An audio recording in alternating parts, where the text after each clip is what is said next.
Sexe audio avec Anaïs Gertin-Lacroix. Anaïs, bonjour. Allô, Benoît. Quelle est cette anecdote? Écoute, là, j'ai vécu quelque chose hier. C'est rare, mais j'ai pas le choix d'en parler. Mais je l'ai mis sur Oui. mes médias sociaux. Hier, il y a eu une certaine, attaque. J'ai été intimidée par rapport à mon corps, Benoît. J'ai pas su comment réagir, OK? Alors, j'allais me stationner à l'épicerie et il y avait environ 10 jeunes aux alentours de 16 ans. Ça fumait des joints en quantité. Et là, je pouvais pas passer, OK, Benoît, avec ma voiture. Fait qu'à un moment, je leur ai fait signe. Tassez-vous, s'il vous plaît, que je puisse me stationner. Et au moment où je suis sortie de ma voiture, Benoît, les 10 se sont mis à me crier « T'as pas de boobs, t'as pas de seins! » Puis là, ils me criaient ça, mais vraiment fort, OK? Vraiment comme intimidation. Puis là, j'ai pas su comment réagir. Puis là, il y a une partie de moi qui se disait « Hey, je porte un petit B, qu'est-ce que tu veux que je te dise? C'est pas de ma faute, mais tu même sacrée patience avec ça. » Mais là, je suis rentrée à l'épicerie puis je connais les gens parce que je vais toujours au même supermarché. Donc là, j'ai une des filles qui travaille là. J'étais là, je suis sur le choc. Je viens vraiment de... Puis jusqu'au moment où je suis entrée à l'épicerie, ça me criait par-dessus la tête que j'avais des petits seins, que j'avais pas de seins, pas de boobs, pas de seins. Puis, j'ai pas su comment réagir, Benoît. J'ai juste continué à marcher, j'ai ignoré, puis là, je me disais, mon Dieu, est-ce qu'il aurait fallu que je réponde? Qu'est-ce que je fais dans ce temps-là? D'abord, pourquoi tu te blâmes, toi? C'est des mouches à marde, c'est des petits baveux, c'est des mal élevés, c'est des petits crottés. C'est eux qui devraient apprendre à vivre. C'est pas à toi d'apprendre à te défendre quand tu te fais insulter dans un stationnement.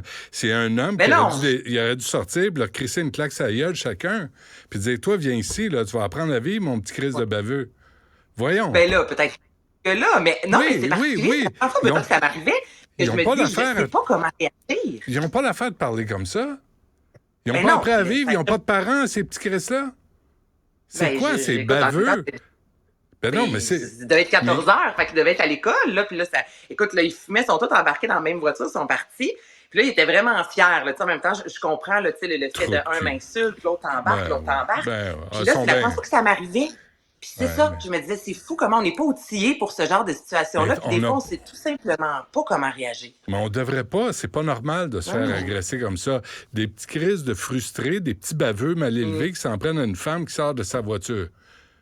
Hey, claque sa gueule, hein? Non, mais méchant petit baveux. Voyons donc, on va apprendre à vivre. Non, c'est pas à toi de te remettre en question, Anaïs. C'est eux qui doivent apprendre à vivre. C'est les parents de ces petites crapules qui devraient les pogner par le collet et dire, toi, quand il y a quelqu'un qui se promène, tu te fermes. T'as pas d'affaire à insulter ou à agresser une femme dans un stationnement qui s'en va faire ses courses. Mais non, je le sais.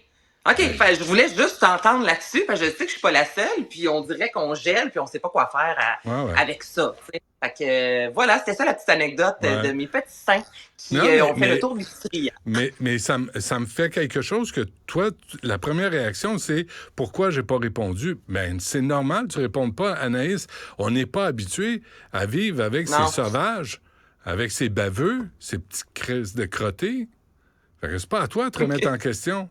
C'est bon. C'était comme une thérapie comme ça à Cube avec toi, mais je me disais, je sais pas quoi faire, je sais pas comment réagir. Il y a des parents qui font pas leur job, là. Parce que moi, je te garantis, j'ai 4 enfants, je te garantis qu'il n'y en a aucun qui a parlé à quelqu'un comme ça de façon aussi irrespectueuse. Je te garantis. Parce que chez nous, on l'a appris.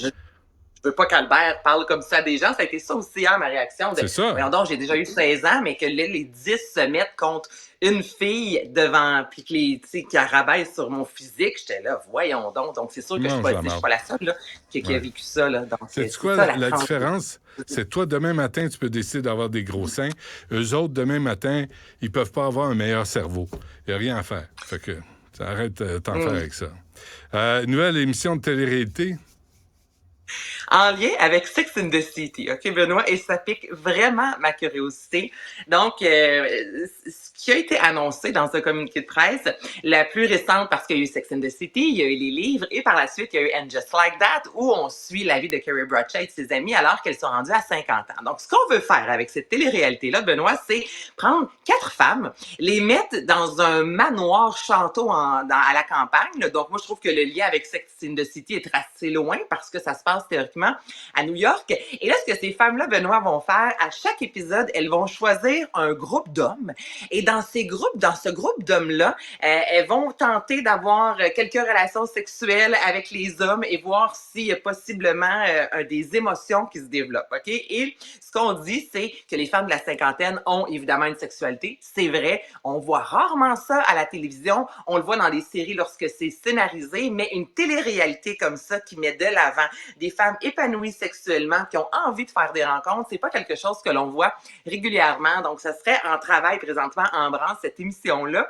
Et je trouve ça fantastique. C'est sûr que je vais l'écouter par curiosité, mais qu'on se dise vraiment, une femme de 50 ans a le droit d'avoir un plaisir sexuel, peut faire ce qu'on appelle les fameux one night stand, là, l'histoire d'un soir. Donc, c'est ce qu'on mettrait de l'avant dans cette télé-réalité-là, la sexualité chez les femmes un peu plus, que je dis, âgées, puis on s'entend que ça reste très jeune, là, 50 ans, mais quand on pense que les télé-réalités, très souvent, c'est pour les 25-35 ans, là, un public cible complètement différent. J'aime ça. Commandité par le médicament qui soigne l'herpès. Et voilà. Surprise! J'en ai eu plus que c'est à quoi je m'attendais. Alors, sexe à la campagne au lieu de Sex and the City. Sexe à la campagne au lieu de sexe dans la grosse pomme. Voilà. Parfait. Anaïs, t'es magnifique. T'es une très belle femme et ces petits jeunes-là, c'est des crétins. Fait que arrête de t'en faire avec ça, qui mange la mort. Mais t'as raison que mon premier réflexe a été de me dire qu'est-ce que je dois faire, comment je dois réagir, tu sais, parce que c'est ça. Mais t'as raison que j'ai rien à faire, c'est pas à moi à réagir. Ça t'appartient pas. C'est à eux à se faire. Exactement, c'est ces crapules-là. Merci Anaïs, porte-toi bien.